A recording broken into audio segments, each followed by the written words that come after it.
Sa ombudsman case, laban kay Secretary Boying Remulla at yung iba pang kasangkot dun sa pag-aresto at pag-kidnap kay Presidente Duterte. Ngayon, nais ko munang klaruhin na ah, malapit sa aking pamilya at pinapahalagahan ko ang aming pagkakaisa ng pamilyang Remulla.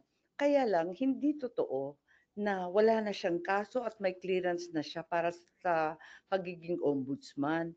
May kaso pa rin si Secretary Boying dahil nag-file ako ng motion for recon of the joint resolution of the Office of the Ombudsman na nagbabasura sa mga kaso laban sa Secretary at sa iba pa. 7 sila.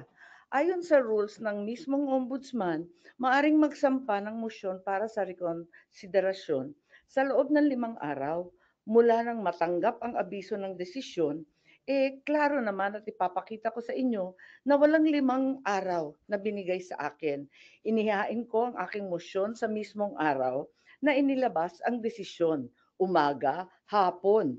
Malinaw na naisampa ko sa tamang oras. Sa makatwid, may nakabinbin pa ring kaso si Secretary Boying sa ombudsman.